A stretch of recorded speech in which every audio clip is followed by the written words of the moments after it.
בהצלחה.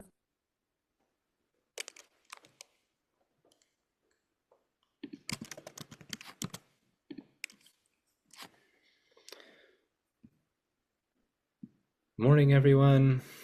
Good afternoon. Good evening. Hey, Julia.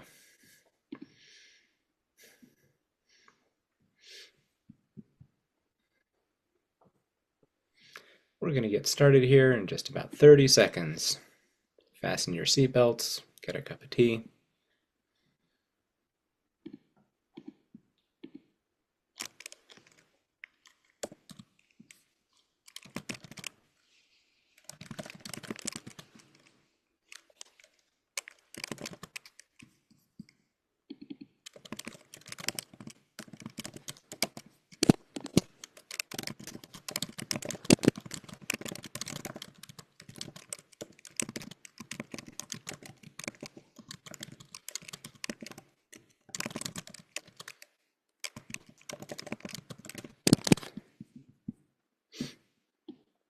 All right.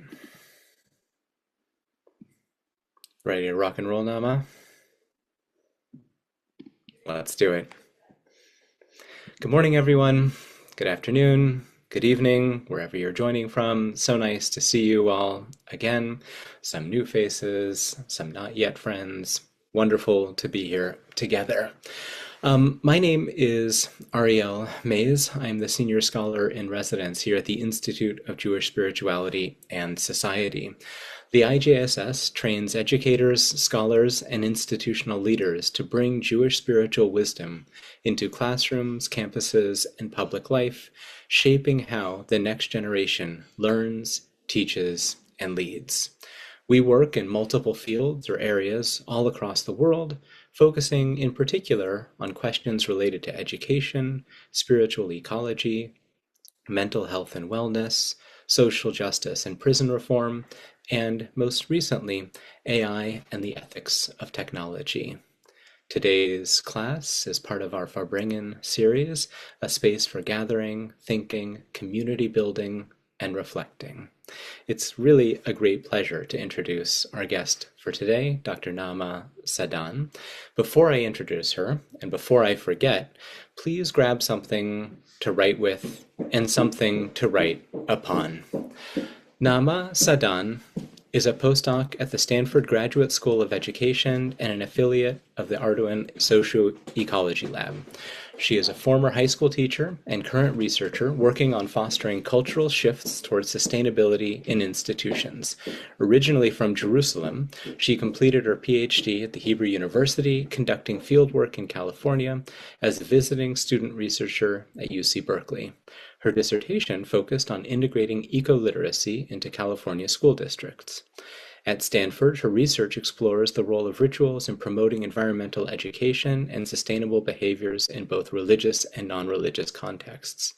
Naama also consults for the California Eco-Literacy Initiative and serves as the co-chair for the Applied Collaboratory for Religion and Ecology, or ACRE.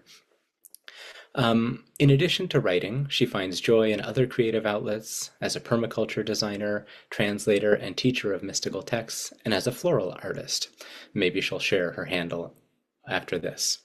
Naama is always eager to connect with others. She's passionate about cultural work that reconnects individuals and institutions with the earth.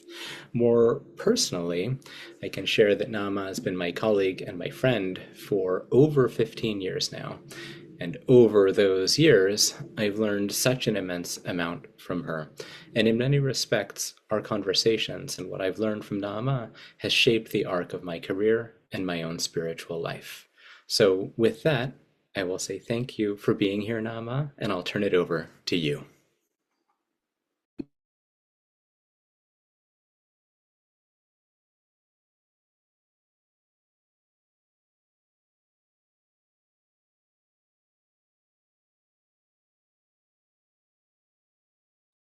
You're able to unmute? Okay, sorry. Okay. You would think that after so many years with Zoom, I would know how to do that. But no, okay. Thank you, Ariel. And good morning, good afternoon, everyone. I'm very happy to speak here today about a topic that is very close to my heart, and that I need to write a different biography when I come to this place. I'm sorry for that very academic biography, but another thing that is not mentioned there, which is the thing that I'm actually going to speak about here, is that I have been practicing and learning and practicing the teachings of Yemima Avital for over also about 15 years now. And since I moved to the States about 7 or 8 years ago, I started translating it for in the beginning for my friends and family that I wanted them to have access to these teachings. These are very beautiful teachings, that really changed my life. And then afterwards, I started, when COVID started, when people moved to the online world, I started teaching online, and that grew. And I feel this is really life-giving teachings. So what I want to do here today is to speak a little bit about what sometimes is called the rise of the feminine, what happens when women start teaching Torah. And specifically, I'm going to demonstrate it with the writings of Yemima Avital. So for those of us living in the United States or anywhere here that is not Israel, you might not be familiar with Yemima's work. So I'm going to say a few words about her and about feminine Jewish teachings that really center relationships. And I will go around that for the next 30 minutes. And for those of you who are not familiar with Yemima, I'll just say that Yemima's teachings in Israel are like probably practiced by tens of thousands of Israelis. And I'm not exaggerating. This is like very common, very spread kind of practice. People do it as a spiritual practice. People do it almost as a preventative mental health practice. And let's start with a little bit of speaking about like the rising of the feminine, or what does it even mean? So I'm speaking here in this first part. So Ariel asked people to bring something to write on and something to write with, because Yemima's teachings, part of her practice is very focused on journaling. So we're going to do a little bit of journaling together. But what I'm going to do is for the next 10 minutes, I'm going to speak to you from this beautiful book. We're going to cancel that if I'll know how to do it. Let's see. The blurring thing. Okay. So from this beautiful book called Tvila B'Shechina, dipping in the Shechina, I guess. This is a book of the writings of Tzipi Koifman, who was an amazing scholar who wrote about Hasidut mostly. And one of the articles here is an article called The Yemima Method as a Contemporary Hasidic Female Movement. So I'll start from myself, which is the thing I know the most. I grew up in the old city of Jerusalem, in a very religious and lovely family. And from a very young age, I was very attracted to religiosity, spirituality. And from a very young age, I was taught that these things women don't do. This women don't do. This women don't do. This women don't do. You can't lead davening. You can't lane. You can't. Da, da, da, da. This was a different world. I'm also older than you, maybe. I don't know. I turned 40. I'm actually closer now to 41. So I've been here for a while. Things have really changed since I was a child, but I grew up with these very strong grandmothers, and both of them had PhDs, and they were working in all kinds of like significant jobs, and I felt like the tension was really strong for me. One legendary story in our family is that I went with my grandmother to shul, to the synagogue, when I was like maybe 5 or 6 years old, and we sat in the gallery where the women were sitting, and I said to her, Safta, why can't we like be down and daven too? And my grandmother said to me, this is just how it is. And I said back to her, if you like davening like me, you would not feel so comfortable with that. So that was me as a child. And I think this kind of sense stayed with me for a long time. And I think for many years, my sense of kind of like fight was that I should have the rights that men have as well. And I think that was the fight of a lot of women, a lot of religious Jewish women for a long time. But now that I live in a world, or at least in my little spot of the world where I lead davening and I lane and I do all these things, I feel like I'm learning in the last, let's say, 15 years, 20 years, a whole new layer. And that I want to send gratitude to my grandmother. So my grandmother, the other one, not the one that I went to shul with, she had a life with a lot of Jewish history. She was born in Hungary, Holocaust, all these things, came to Israel, and lived a very full life. And at the age of 80, she, for the first time in her life, started being very depressed, which you would think she might have, that was a little late for that with all that she went through. But in her 80s, her friends were dying. She was very sad. And she said to my grandfather, I don't know, like, what should I live? Like, what am I living for anymore? And he was like, you have to do something with yourself. And she found herself, she was not a religious woman. She lived in Tel Aviv, and she found herself in a Yemima class. Now, I'm telling you all these personal stories because they're going to tie into, I think, bigger social movements and bigger religious and spiritual movements that are happening in our lives. So she started going to these Yemima classes. Again, these are not intended for religious people necessarily. These are open for everyone. They are separate, mostly in Israel, for men and women. They're not co-ed taught, but they're not for religious people necessarily. And the one she went to was in Tel Aviv, and definitely not a religious experience, but it was a very strong spiritual and emotional experience for her. And every year we got together as a family for Pesach, and my grandmother would give like a big speech. She was a big speaker. And it was the year she was 83 years old that she was speaking in front of all of us. And she said to us, my life has changed. I'm learning this Yemima thing. My life has changed. The calm I feel, the kind of like sense of connection that I feel to myself and others, just like completely and significantly changed. And I was like, wow, I want to get it before 83. So I wanted to learn too. But of course, my life was so full, which today I'm like, it wasn't so full, but whatever, it felt very full. And only after my grandmother died 2 years later, right the week that she died, I started learning. So that was her gift to me, I think. And the learning of Yemima was like such a different learning experience for me because, Jewish learning for the most part is very text-based. And I was sent to like all the Jewish, like schools that you can imagine. I went to a religious day school, and we learned many, many, many hours of Limudei Kodesh, mostly Limudei Kodesh, like text, holy learning, holy text learning. I'm definitely saying it wrong, but like Jewish learning, we did like most of our day. I went to a religious high school. I went to a Beit Midrash for women, like a year, the learning like that you do right after the high school, kind of like a gap year thing that I did for 2 years. I learned a lot of text, but I never got any learning like that. And I think that when I stepped into that class, which was in a small house, and you go in and everybody's getting a cup of tea and sitting around a table, and there's like, everybody comes with their journal, and there's like a little bit of cookies. And suddenly you start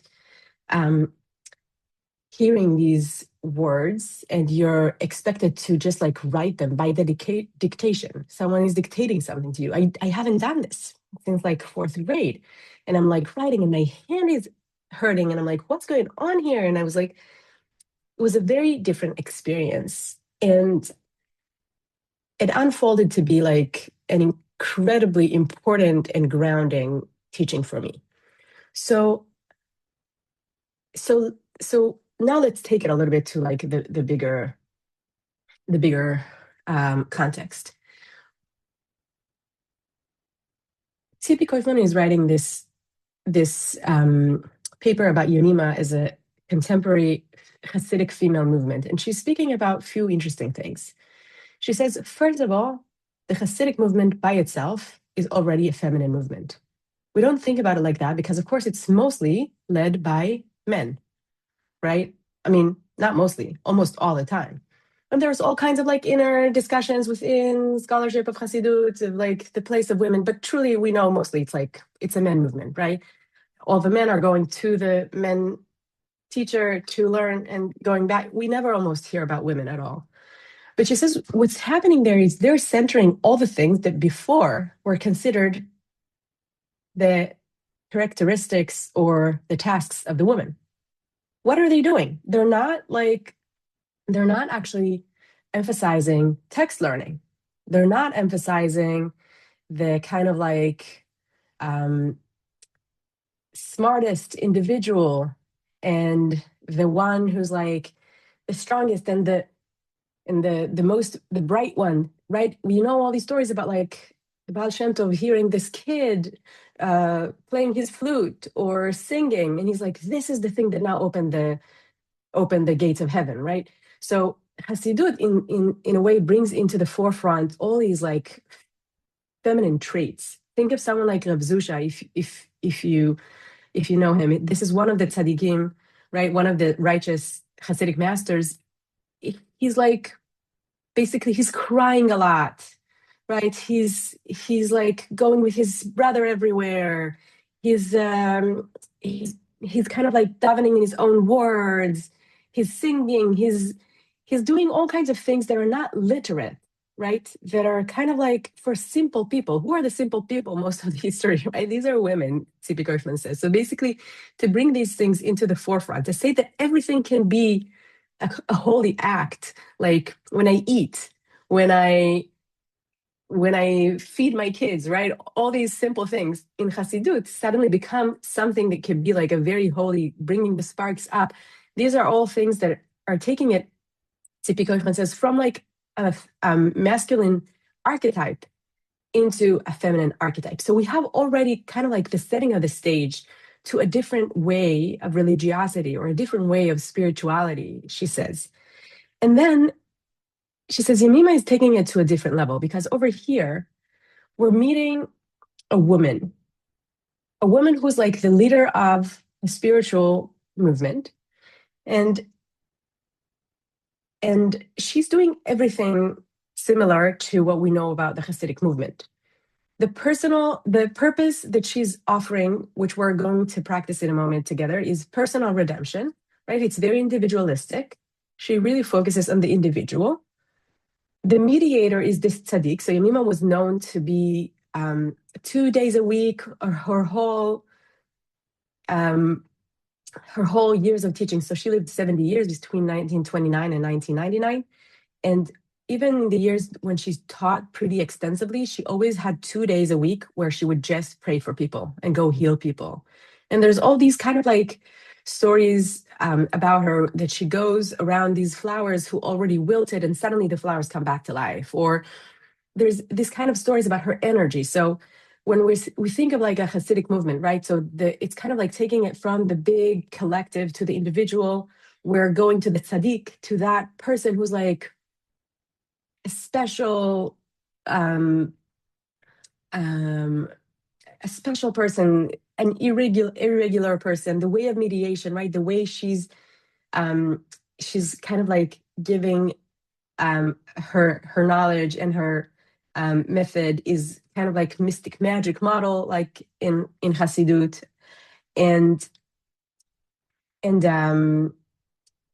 she speaks a lot about the uniqueness of communal mysticism, right? So that's also in Hasidut, we see a lot of like this coming together as a chavura, and Yemima really also focused on bringing people together. So this is just giving a very short summary here about how Tzipi Koifman framed Yemima in the world of Hasidut. But I think what really matters to us here, because the whole discussion is interesting, but like I think for us as individuals, the big exciting thing is like Hasidut is not just in the past, right? I think for me, when I learned about Hasidut as a child, I was so excited about the idea of like the ability to innovate and revolutionize Judaism. And we're seeing here that I think it's still going on. There's still movements. There's still like regeneration of ways of being Jewish, of ways of being spiritual. And of course, there are many others as well. But one of them is this woman who's leading like a Hasidic-like revolution. She's a tzaddik. She has people that come to her. They come to her to be in a chavura, in a mystic chavura. And after she dies, so, similar to Hasidut, it starts with like a small group. And after she dies, it spreads like fire. And from like, tens of people that learned with her, today you get to tens of thousands of people who practice. And you must ask, like, if people practice it, what does it give them? What does it do differently that regular Judaism maybe didn't do for them before? And I think in that regard, again, going back to what does it mean to bring not just women to the center of Jewish life, but to bring the feminine to the center of Jewish life, I think is the most fascinating question. And I think the very nourishing thing that Yemima does. And Tzipi Koifman just has these beautiful words to speak about it. And she says, Yemima was a very devoted religious Jew. You can see a photo of her. She would look like this old Moroccan grandma, religious, davening, by the book. She was not advocating anything against religious life. She was totally in it. But the spiritual practice that she brings is different. It really centers not text, but relationships. And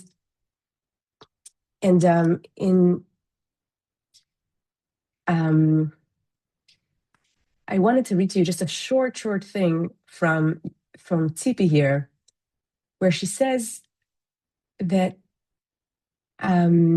similar to other feminists in her time, which again, Yemima probably didn't even know about, she is actually saying that rejects the idea of self-abnegation, claiming that women need to be centered persons. But she's saying it about humans more generally, and that the three practices that are important to our cultivating our spiritual, religious inner life are attention, honesty, and ordering.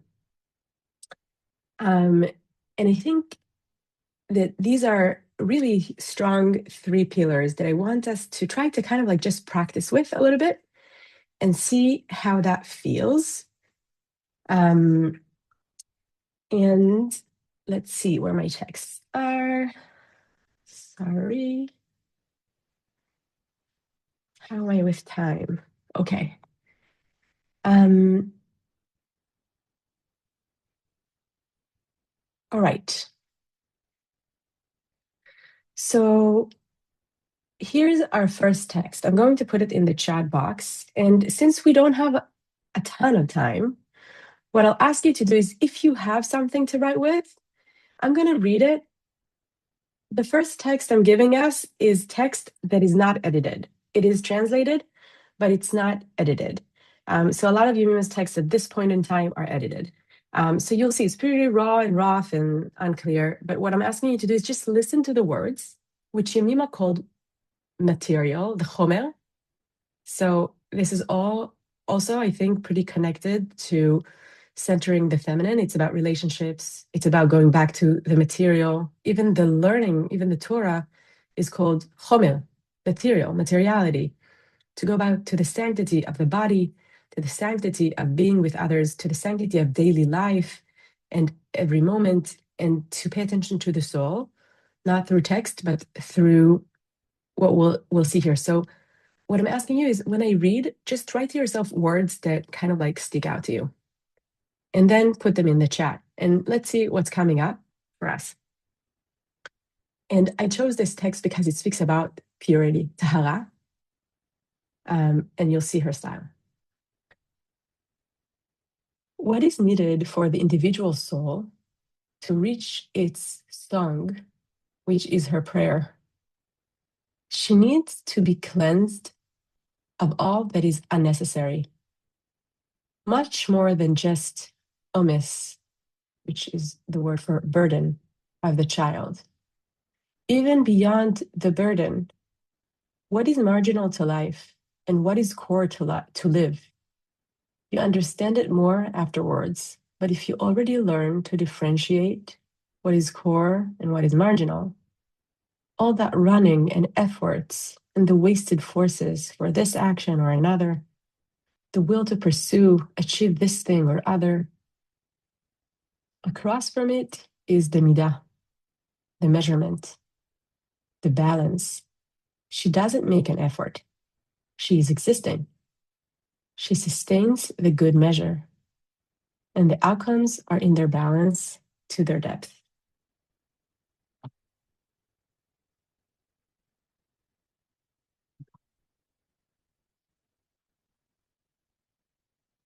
You now have it in the chat box, and I'm going to read it one more time. This poetry should be read, and you can start putting your words, the words that spoke to you, in the chat box as I read or after I finish reading. What is needed for the individual soul to reach its song, which is her prayer? She needs to be cleansed of all that is unnecessary, much more than just the omes, the burden of the child. Even beyond the omes, what is marginal to life and what is the core to live? You understand it more afterwards. But if you already learn to differentiate what is core and what is marginal, all that running and efforts and the wasted forces for this action or another, the will to pursue, achieve this thing or the other, across from it is the midah, the measurement. She doesn't make an effort. She's existing.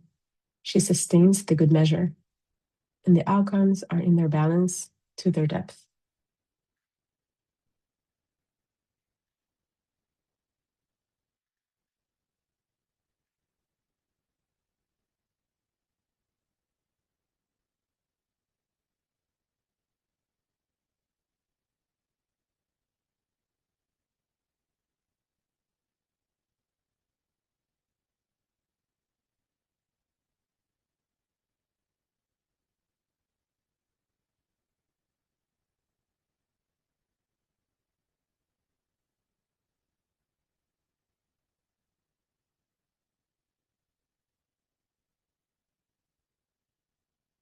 Okay, so I see here chasing, sustains, balance, effort, being versus doing, core.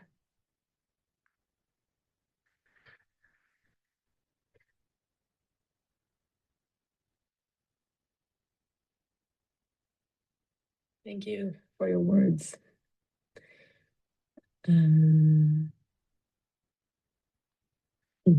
Yeah. So this is a very dense, short part of her teaching for Hanukkah. And I think in the conversation, we can open it up based on what people are more interested in, but they're already seeing here some specific terms that she's using, right? Core and marginal, omis, burden, which is the marginal, being versus doing, right? So she's like, there's a very famous other teaching from her called Mafsikali Tamet, stop straining yourself, where she speaks of the importance of not emotionally straining yourself at all. I think what's really moving for me in this chelek is that she speaks of purity, of tahara, and what she says is that tahara, purity, means to be, in a sense, to be within a sense of balance. When your energy is flowing, that you feel inside that your energy is flowing. This is a very different way of thinking about tahara, purity, than the regular way that we're thinking about purity, maybe, when we learn Jewish texts. She really goes into like the inner experience of purity. The rest of this chelek is even more dense, and she speaks about energy and how energy moves in the veins, within our soul and echoes with other. So again, this one is specifically relatively dense, but isn't it so beautiful, I think, to figure out that tahara, the purity, might mean just like getting into balance. And I think my experience with many of her halakim is that she's saying, you do the work of purity, of like basically making space, of ordering inside, of letting the energy go through. That will allow you also to connect with your divinity, your divine heart, and know how to deal with life. So in a way, she says, the more you do this kind of work of balancing your heart, the more you'll be able to deal with whatever is sent to you, that is sent to you by hashgacha pratit, by providence, right? And is specifically curated for your life. So I'm going back just, yeah, over efforting, exactly. I'm going back just to the one point that I think really kind of like sticks with me. And maybe I'll share one of her teachings, one more of her teachings. But I think the difference, the difference between having women in the world of Jewish learning and Jewish practice, which is by itself an important cause, the difference between that and having the feminine centered in the world of Jewish learning and Jewish practice is a very big difference. And I think, in a way, for me, there's like a little bit of a redemptive sense when you're able to bring the feminine back to the center. Because Yemima was a woman, it's true, but she was also teaching a practice, a Jewish, a spiritual practice that is connected to the everyday life, that is connected to the world of sustenance, the world that so many times is like so overlooked. I think what Dina Aronoff, I think she was here actually, right? Earlier in the series, what Dina Aronoff is speaking about with the household, right? All this work that is being done day in, day out, and is not being seen, and is not being talked about, and is not being experienced as part of the spiritual and ritual life. And what Yemima says, what Yemima does, she says like the relationship to yourself, the relationships to your parents, the relationships to others, cleaning these relationships, cleaning them from everything that is burdensome, cleaning them from everything that is unnecessary to them. This is a holy work that you do. She speaks a lot also about the warmth as a language, and the warmth as the only language that kids understand. And to do that work and to understand that this is holy work for both men and women, I think is such an important thing that we all need for our preventative mental health, for building a society where we're able to actually listen to each other and care about each other and separate our feelings inside us and separate ourselves from others. And I think maybe I'll just share three sentences that go with me a lot, and we'll see if that resonates with people. So I'll just say them. One is Yemima speaks a lot about two inner parts, the inner child and the inner learner, hayalda va'alomedet. And she speaks of the child as a very strong part of us that in times of vulnerability developed all kinds of like strategies to cope that are not needed anymore. And these strategies stayed with us, and they're called omes. And the learner is the one who's able to see what's happening right now and deal with what's coming to her right now. And she says this sentence that I really love. I'll say it just in Hebrew and then in English. הילדה מחפשת ביטחון והלומדת לומדת לסמוך. The child seeks security and the learner learns to trust. The child seeks security and the learner learns to trust. So I'm thinking a lot about that, what that means when we're going through life. And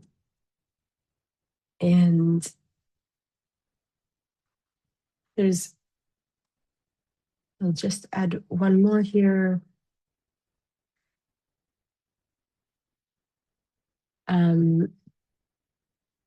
Every particle carries the full spectrum of light. This is also from her teaching for Hanukkah.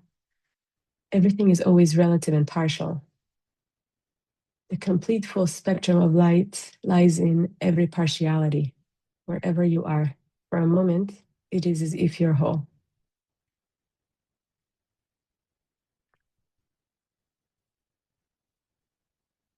And I think with these kind of teachings, there's always the danger that it will be very flat. And people will just say it like, yeah, you always have to be happy. And I think what's really special for me about the Yemima work is it's always done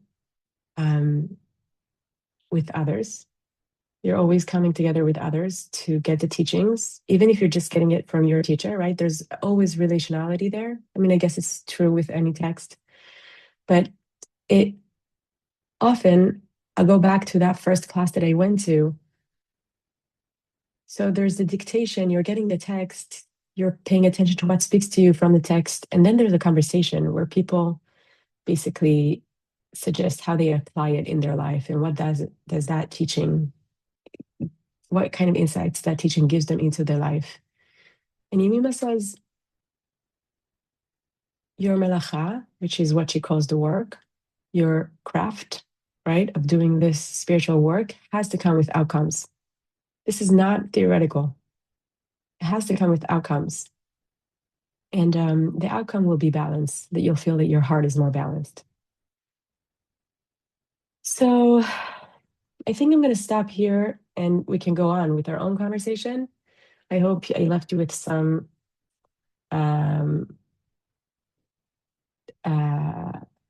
ra'av, with some thirst for more of Yemima's teachings. I'll drop here 2 pieces that are in English. If you read Hebrew, there's a ton of sources. And again, I think Yemima is one example. I don't want to say that she's the only one. I just wanted to share her teachings because I'm doing a lot of work with them. But there's many beautiful teachers. I'll just mention, like, from Israel, Esther Gofer and Urit Laserson. And here in America, there's multiple. I think Jill Hammer is doing amazing work, Jenna Tzedaka, and many others who are really bringing to the forefront, again, not just like women teaching, but different ways of doing religious and spiritual studies. So thank you for being here with us. Thank you, Naama. I've got tons of questions, but I think I'd rather open it up now. If you have a question, you can drop it into the chat, or you can use the raise hand function, and we can bring you into the conversation that way.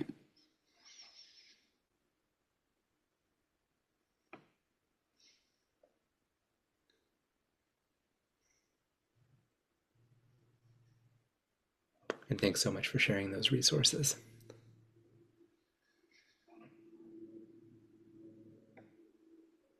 Well, I have a question. Michael. I guess I'll just use my unmute powers. Nama, thank you. And I want to be quick so other people can talk. But first of all, you know, your what's the word? Your cadence, your spirit, the way that you are is an embodiment of these teachings. So I want to tip my hat to you on that because it can be easy to talk the talk and not so easy to walk the walk, right? So doing both is really amazing. That's just an acknowledgement. The question I have is, when it comes to the pieces that are marginal, not core, what do you think it is, or what could texts or teachings tell us about, like, what draws us so far, so away from the core part, which is much more calm and balanced and better place to hang out, right? What draws us to the margin? What draws us so hard to the marginality? Is it like the ego's like misguided attempts to complete itself, or why do we find it why are we getting like almost like pulled away from what's a better place to be? Well, I think in Yemima's language, she learned psychology in Tel Aviv University, and I kind of feel like she's speaking here a lot of Freud, but I'm afraid to speak because I see Sam here, and she's a developmental psychologist, and there's definitely people here who knows more than me about psychology. But in Yemima's world, basically, all the burden, omis, marginal, all that, she says is always an attempt of the child to seek security. That's it. And she has a lot of flavors. She speaks a lot about, she has like four introductions to her teachings, and then there's like the teachings which go to all kinds of directions. There are teachings for holidays, and there are teachings about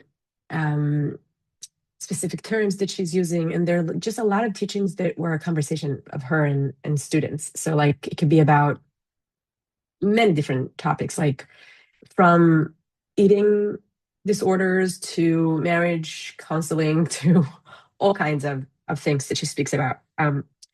But her idea of the omes, of the of the marginal, of the kind of like our choices to be in this place of burden, she says, is always because we feel for real very vulnerable for some reason or the other.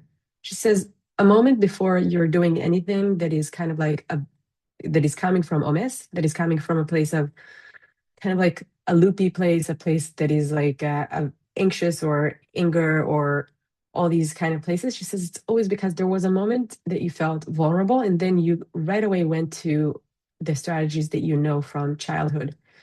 And she says that's not a problem. In her famous teaching that I mentioned, Mafsika Litametz, which I'm happy to put also in the chat, she says the child is great. The child is so strong. I mean, the child finds all these strategies. It's amazing.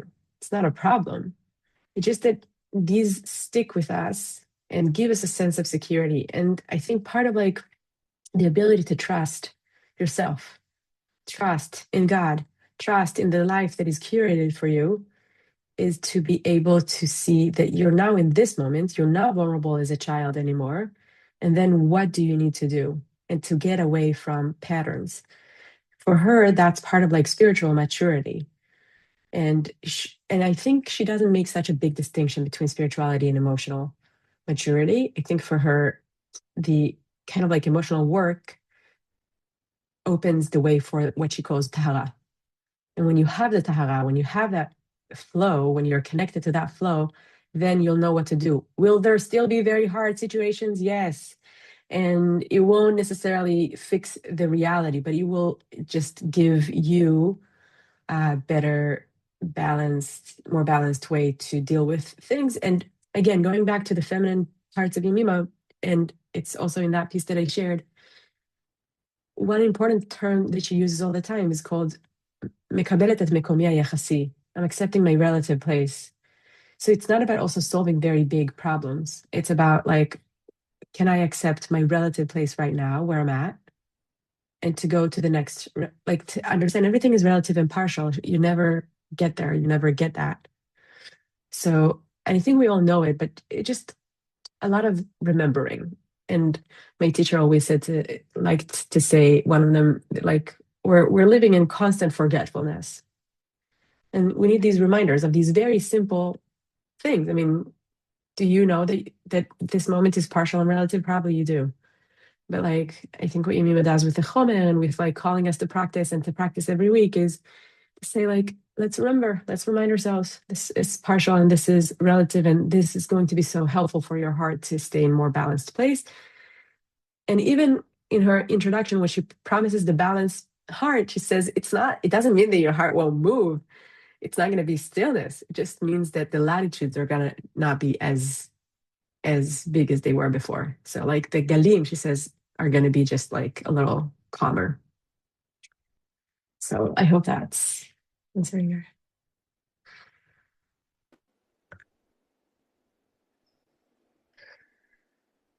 Would love to hear any other thoughts or questions if people have them.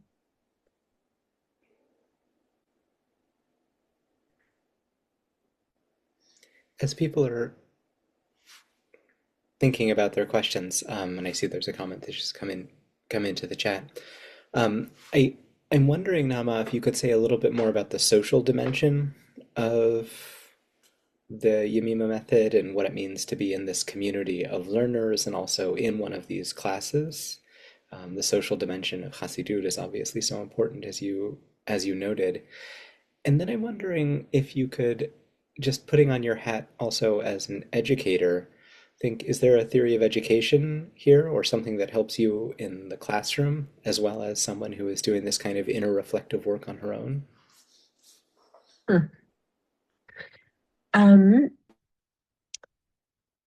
Okay, so as for the social part, it is pretty interesting because it is very different than Hasidut, I think. The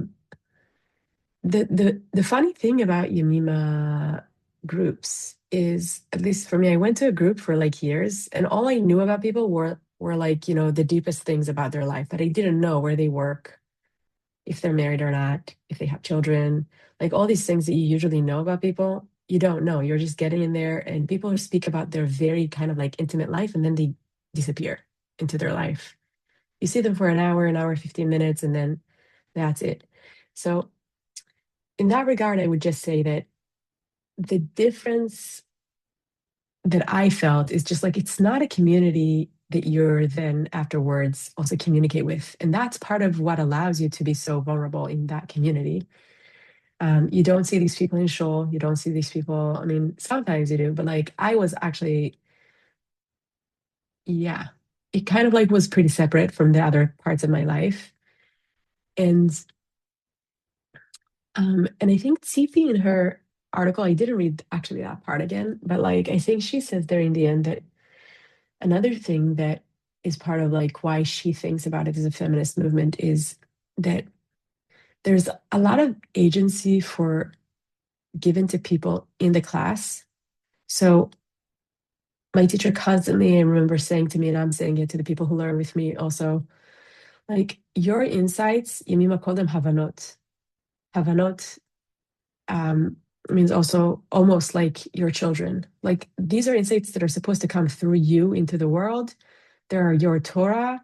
They're important for the other people who are going to listen here in the class. And they are going to like give you direction of like what you need to do when you're going back to the situation. So in a way, it really kind of like empowers people to go back to their situation and work in their homes. So I think Tipi speaks about the fact that sometimes in the collective Hasidic learning, it's also learning about a collective thing you're doing together, like a mitzvah or a prayer. But in this kind of learning, the agency and the empowerment is totally to go back into your own home. You're not leaving your home to do the work. You're going to your home to do the work. The most of the work happens at home in the relationships that are closest to you. So I think that's where I'm kind of like, yeah, it's kind of like a weird, interesting thing because you're very close with people, but you're not close with them at the same time. It's kind of like you're taking your own insights into your own life. So that's about the social part. And now I forget what was the second question. Education. Oh, for education.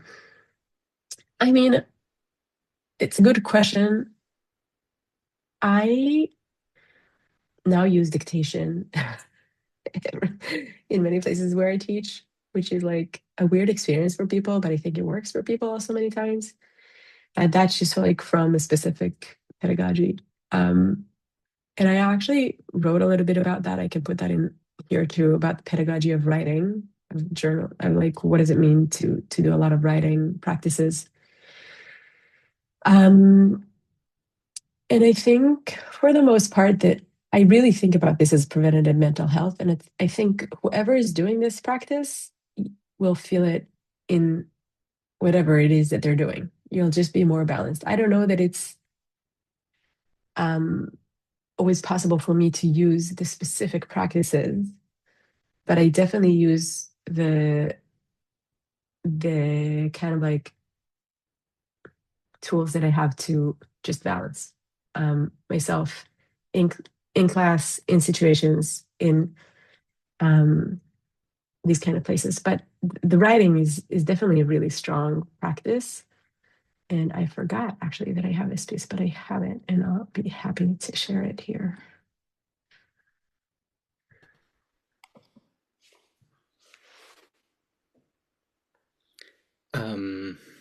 Thank you, Naama. I'm noticing also that there's a comment here in the chat from Harry.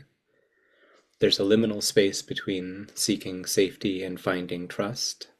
I think the distrust of the feminine traditionally is the barrier to that trust. We're so used to only trusting the mind, at least for me. And then a question from Garth. Can Yamima's approach help with psychiatric illnesses?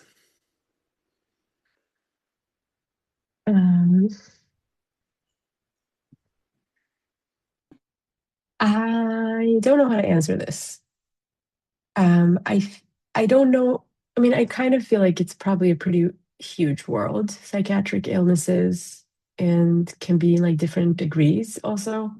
So I don't want to say anything like general, but I'll just say that probably every psychiatric condition is impacted by just like the baseline that you have. And that also has a lot of impact on whoever is working with this person in their family. So I would say, like any other method that helps balance, these things are just like maybe helping to create a more robust baseline and to help whoever needs to deal with it, to deal with that. It's not a magic solution.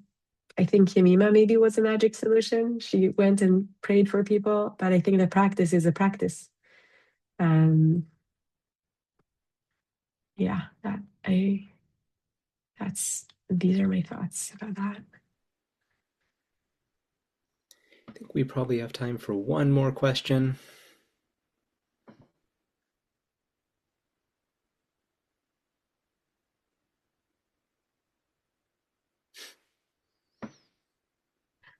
Jillian, do you want to say something? No, you're muted. You're muted. Hi, I know I don't know everybody else, but I have practiced a little bit with Naama in some women's circles that we're in, and she just messaged saying she was going to be on here, and this is just how I've learned to finally work with this balance a little myself, is that very often when I'm at work, which I'm an emergency manager for public health for a parish in Louisiana. So while many of you are actually really having snow, we are just having cold, but that means we have to open shelters and such for people, because it's cold, like too cold. Anyhow, so we've been working nonstop since Friday. And normally when I'll get a little bleep that says, hey, I might be on this thing, or does anybody want to chime in for this? I always think, oh, I'm too busy working. But today in particular, I was struggling with my own balance because I've been working so heavily, even through Shabbat a little bit, and it bothered me. And I was like, how am I going to get my head together for the rest of this week? And this is sort of speaking to the person who said something about we normally are in our heads, because I'm very much that way. But the minute it popped up to maybe join this, I did. And I had some work on in the background for a little bit, and then it got finished. And I'm not kidding you guys, just being here with all of you who I don't even know, like she just said, I feel incredibly calm and balanced, because the few teachings that Naama just shared are some similar ones that we've done, and reminded me of both the preventative and not to be in that almost, the burden, all the extra stuff. Like today just can be what's necessary. And I'm literally just so grateful for you guys all letting me join your group for just a quick moment. And also that it really is a practice. And when we forget to do the practice, is when I find that I get a little bit more agitated, like I was all morning and couldn't figure it out. So thank you guys. And thank you, Naama, for the reminder. Thank you, Jillian. Okay, so I am going to read, I think, Teaching to Close. And then if anyone still wants to say something, it will be the last opportunity, and then we're going to close the meeting, correct? Mm-hmm. Yeah. 2 more Okay. minutes. She stops straining. מפסיקה להתאמץ. So from today, you stop trying so hard. Don't try. And don't prove your melacha to anyone. Do as you can and make many mistakes. And even if you make mistakes, you're allowed to make mistakes and as many as you want. It's time for you to shake off and really know what is your right to exist. You do not diminish anything from your presence. You cannot diminish your place whatsoever. In pain, no one can say anything to you. You put in a lot of effort. You're doing well. If the child was weak, she would have broken. She's not weak. She's strong, rising, very brave. You've made all your life efforts, and now rest. Try to do a focused melacha for you the way you want, and everyone can say what they want. So try to decide to act for yourself. Take care of yourself. You will not be stepping out of your boundaries all the time, observing what's going on around you too much. There is a balance and there is an excess. How far is your gaze looking to find certainty in external reality? What's going on outside? How much do you hear? Whether it contradicts or approves you, the way you looked in fear of the mother who will come to tell you again you're not okay. Today, you will turn, Be'ezrat Hashem, God willing, from today on, whenever you give your attention, you don't check if it contradicts you or aligns with you. We can agree or not. Your right to exist precedes all.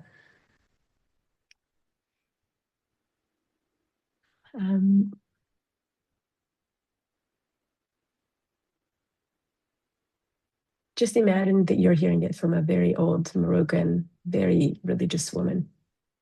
That's not a hypey kind of person. I think that gives it the kind of like the depth, and it's just a beautiful chelek. I gave it to you in the version with all my kind of like, I'm not sure how to translate it. You can choose and pick the wording that works for you. But I guess I'll send it with you as a blessing and a gift from these teachings that my grandmother, when I asked her about it, she said in her little speech then in Pesach, she said, sometimes I feel uncomfortable. She was such a socialist, Israel in the 50s. She was like a Mapainikit. I don't know if you know that whole history, but like she was like, I feel so uncomfortable doing so much work on myself. Me, me, me, me, me, me, me, me, me. But she says, the more I do this work, I feel like I'm actually becoming more like better for others. I had this idea that because we work with energy, the more balanced we are, it ripples. People feel that. And she says often, "En מערכת מתערבת במערכת אחרת." One system cannot intervene in other systems. You do your work. If the energy flows, other people will feel that. So I guess I hope that teaching can